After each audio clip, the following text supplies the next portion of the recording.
یہاں ایک اعتراض تھا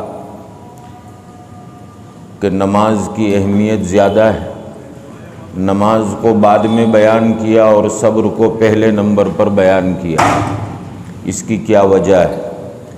تو مفسرین فرماتے ہیں کہ صبر کے لغوی معنی ہے اپنے آپ کو روکنا۔ صبر یہ عربی لفظ ہے، اس کے معنی ہے روکنا۔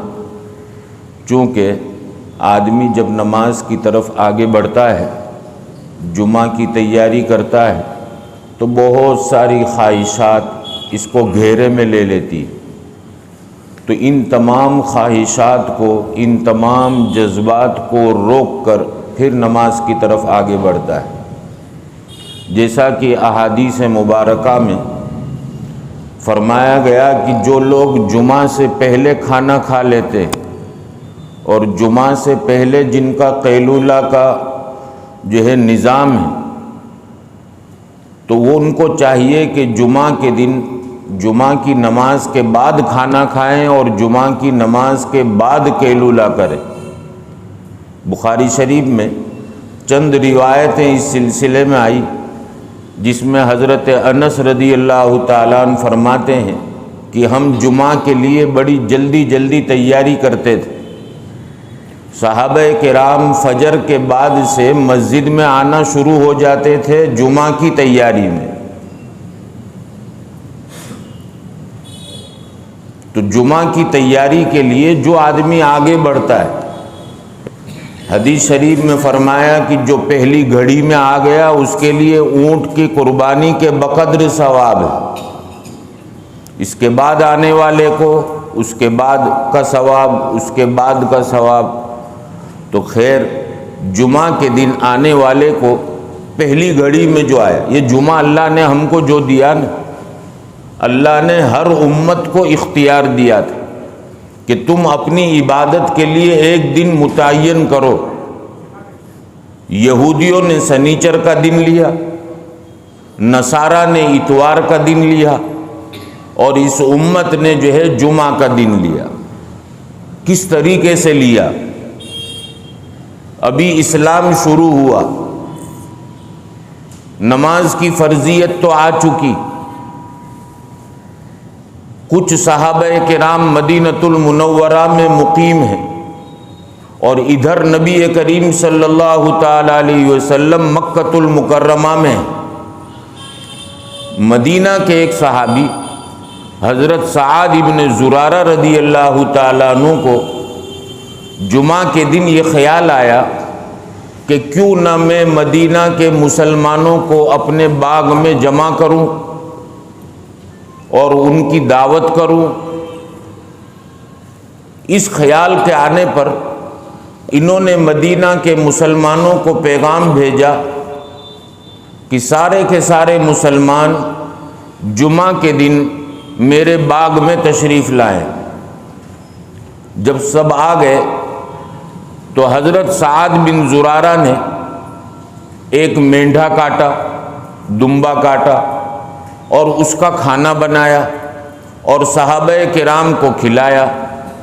ان کا مقصد یہ بھی تھا کہ میں گنتی کروں کہ مسلمان کتنے ہوئے مدینہ میں۔ تو جتنے لوگ آئے تھے ان کی گنتی کی تو 40 لوگ تھے۔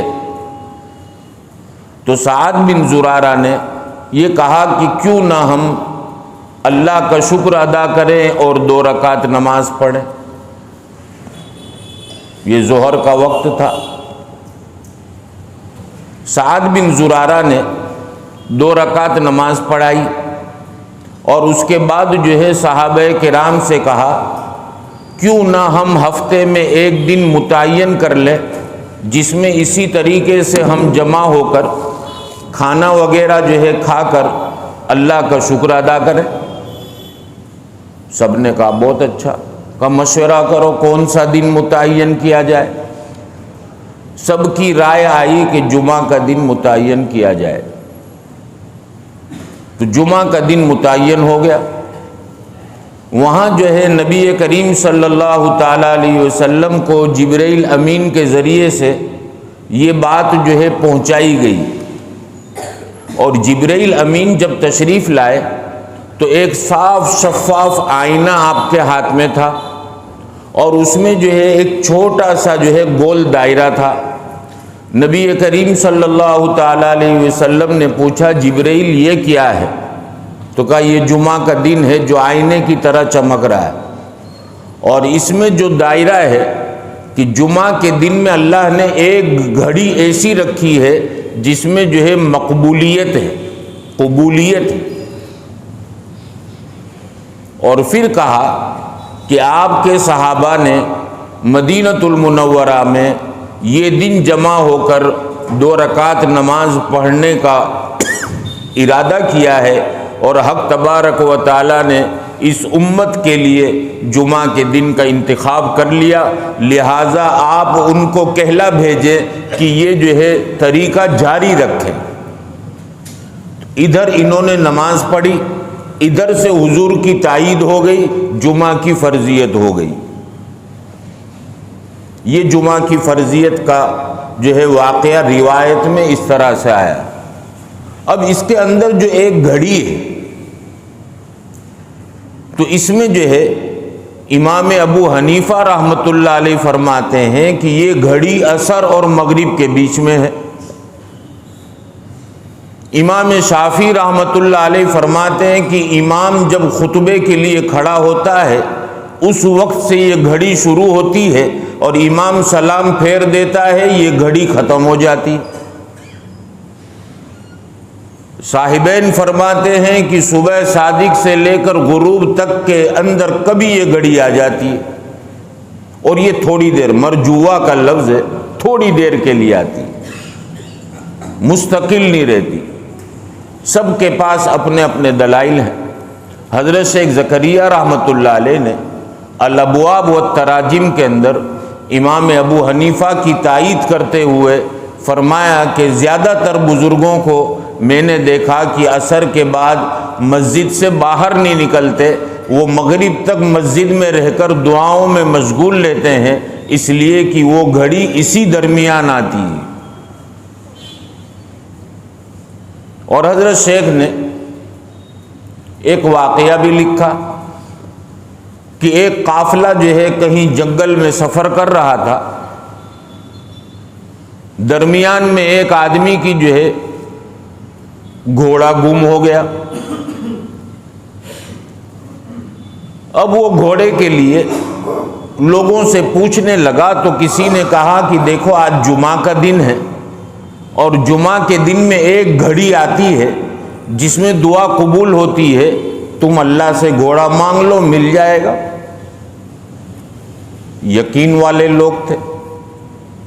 اس نے کہا اچھا، تو اس نے جو ہے صبح سے لے کر شام تک مانگنا شروع کیا، اے اللہ گھوڑا دے دے، اے اللہ گھوڑا دے دے، حتیٰ کہ مغرب کا وقت آ گیا۔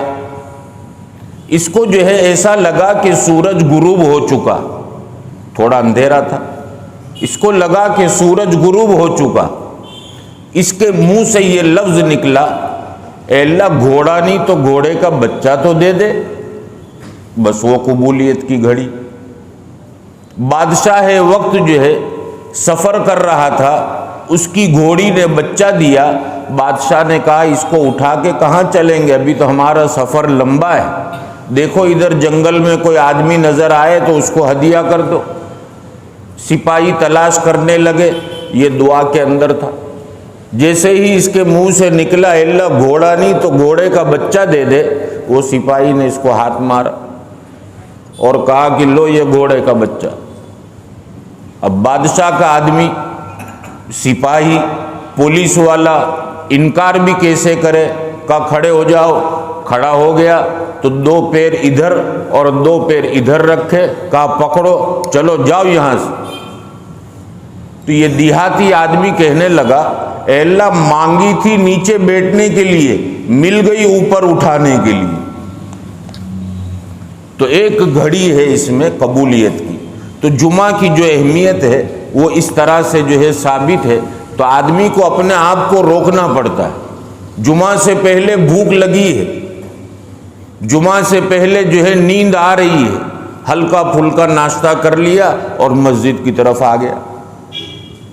صحابہ کرام جن کا معمول تھا ظہر سے پہلے کھانے کا، دیگر روایتوں سے یہ بات ثابت ہوتی ہے کہ 11 بجے کے قریب صحابہ کرام دوپہر کا کھانا کھا کر قیلولہ کر لیا کرتے تھے، لیکن جمعہ کے دن جو ہے جمعہ کی نماز کے بعد کھانا کھا کر قیلولہ کرتے۔